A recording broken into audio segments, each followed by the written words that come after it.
Hello' everyone, আশা কৰোঁ চবে ভালে আছা। আজি মই 10ম শ্ৰেণীৰ ল'ৰা ছোৱালীবোৰৰ বাবে এটা বিশেষ ভিডিঅ' লৈ আহিছোঁ। আচলতে মই MCAM World চেনেলটোত নতুন এটা ছিৰিজ ষ্টাৰ্ট কৰিবলৈ গৈ আছোঁ। ছিৰিজটো হ'ব আমাৰ ইজি ট্ৰিক, আৰু ইজি ট্ৰিকৰ আজিৰ প্ৰথমটো ভিডিঅ' হ'ব। এই ভিডিঅ'টোত মই 10ম শ্ৰেণীৰ বিদ্যুৎ প্ৰবাহৰ চুম্বকীয় ক্ৰিয়া নামৰ পাঠটোৰ এটা নীতিটো হ'ল ফ্লেমিঙৰ বাওহতীয়া নীতি। এই নীতিটো আমি কেনেদৰে সহজে মনত ৰাখিব পাৰিম তাৰ এটা সহজ উপায় আজি মই তোমালোকক দিবলৈ ওলাইছোঁ। আশা কৰোঁ ভিডিঅ'টো তোমালোকক সকলোকে ভাল লাগিব। সকলোকে আকৌ এবাৰ MCAM World চেনেলটোলৈ স্বাগতম জনাইছোঁ। আজি আমাৰ ভিডিঅ'ৰ প্ৰধান বিষয়বস্তুটো হ'ল যে ফ্লেমিঙৰ বাওহতীয়া নীতি। তোমালোকে প্ৰথমতে বুজিব লাগিব যে ফ্লেমিঙৰ বাওহতীয়া নীতি আহিল ক'ৰ পৰা, বা ফ্লেমিঙৰ বাওহতীয়া নীতি আমাৰ কিহৰ বাবে প্ৰয়োজন হ'ল। তো সেইটো বুজিবৰ কাৰণে তোমালোকে ইয়াত এটা চিত্ৰ আছে, এই চিত্ৰটো ভালদৰে চোৱা। চিত্ৰটো চোৱা, এটা ষ্টেণ্ডৰ সহায়ত AB এটা পৰিবাহী দণ্ড, ঠিক আছে, আমাৰ অৰ্শক্ষুৰাকৃতিৰ চুম্বকৰ মাজত ওলমাই ৰখা হৈছে, আৰু এই AB ধাতুৰ দণ্ডটো বেটাৰীৰ লগত সংযোগ কৰা হৈছে। তো তোমালোকে এটা কথা মন কৰিবা, যেতিয়াই কোনো পৰিবাহীৰ মাজেৰে আমি বিদ্যুৎ প্ৰবাহ প্ৰবাহিত কৰিম, সেই পৰিবাহীটোত এটা চুম্বক ক্ষেত্ৰৰ সৃষ্টি হয়, ঠিক আছে। যিহেতু আমি এই AB পৰিবাহীডালৰ মাজেৰে বিদ্যুৎ প্ৰবাহ প্ৰবাহিত কৰিছোঁ, গতিকে এই AB পৰিবাহীডালত এটা চুম্বক ক্ষেত্ৰৰ সৃষ্টি হ'ব। এতিয়া যিহেতু এই AB পৰিবাহীডালত চুম্বক ক্ষেত্ৰৰ সৃষ্টি হৈছে, গতিকে AB পৰিবাহীডালে এটা বল অনুভৱ কৰিব। সেই বলটো অনুভৱ কৰিছেনে নাই সেইটো আমি কেনেদৰে গম পাম? সেইবাবে এই AB পৰিবাহীডাল আমাৰ অৰ্শক্ষুৰাকৃতিৰ চুম্বকৰ মাজত ৰখা হৈছে, ঠিক আছে। কাৰণ কি?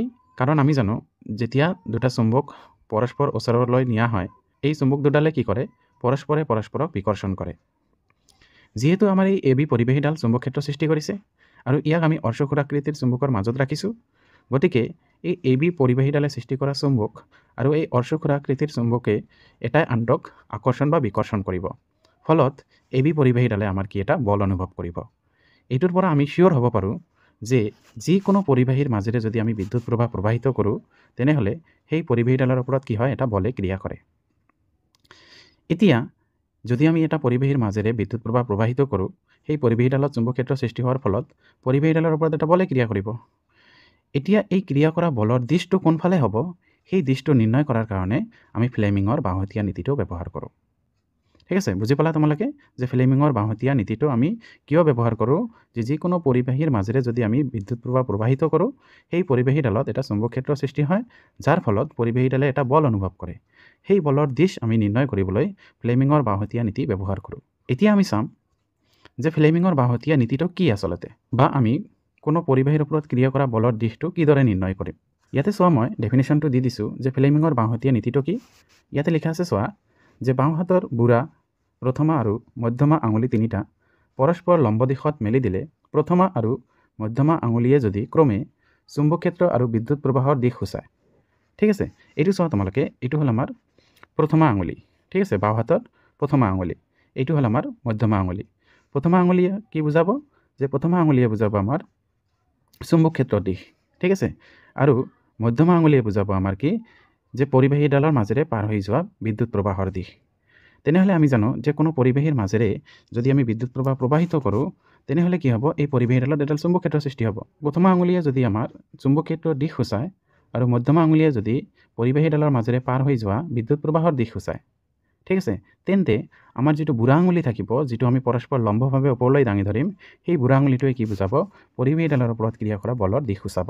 সেইবাবে ইয়াত লিখা হৈছে, বাওঁ হাতৰ বুঢ়া, প্ৰথমা আৰু মধ্যমা আঙুলি তিনিটা পৰস্পৰ লম্ব দিশত মেলি দিলে প্ৰথমা আৰু মধ্যমা আঙুলিয়ে যদি ক্ৰমে চুম্বক ক্ষেত্ৰ আৰু বিদ্যুৎ প্ৰবাহৰ দিশ সূচায়, তেনেহ'লে বুঢ়া আঙুলিটোৱে পৰিবাহীডালৰ ওপৰত ক্ৰিয়া কৰা বলৰ দিশ সূচাব।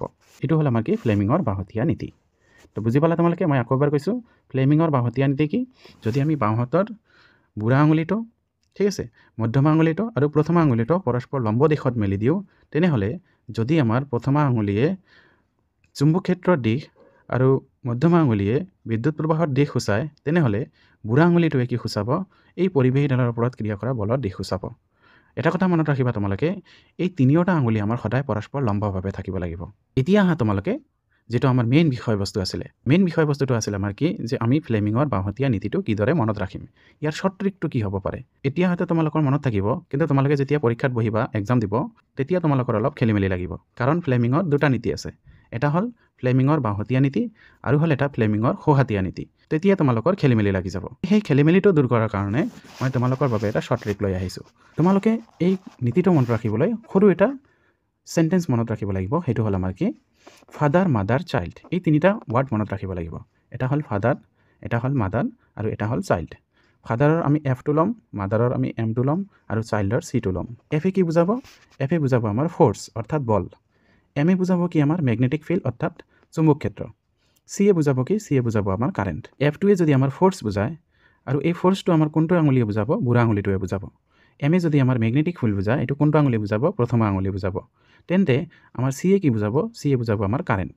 ঠিক আছে কাৰেন্ট মানে কি বিদ্যুৎ প্ৰবাহ বুজাব আৰু সেইটো কিহেৰে বুজাম আমি মধ্যমা আঙুলিৰে বুজাম ফ্লেমিঙৰ বাঁহতীয়া নীতি যেতিয়াই কনফিউজ লাগিব এই কথাটো মনত আনিবা father mother and child father মানে হ'ব আমাৰ কি ফোৰ্স অৰ্থাৎ বুঢ়া আঙুলিটো বুজাব মাদাৰ মানে হ'ব আমাৰ ম্যাগনেটিক ফিল্ড অৰ্থাৎ চুম্বক ক্ষেত্ৰ যেটো আমাৰ প্ৰথম আঙুলি হ'ব সিৰে বুজাব আমাৰ কি কাৰেন্ট যেটো কি আমাৰ মধ্যমা আঙুলি হ'ব আশা কৰোঁ ভিডিঅ'টো তোমালোকক ভাল লাগিব যদি তোমালোকৰ ভিডিঅ'টো ভাল লাগে তেন্তে চেনেলটো নিশ্চয় সাবস্ক্ৰাইব কৰিবা আৰু ভিডিঅ'টো তোমাৰ লগৰক শ্বেয়াৰ কৰিবা থ্যাংক ইউ সকলোকে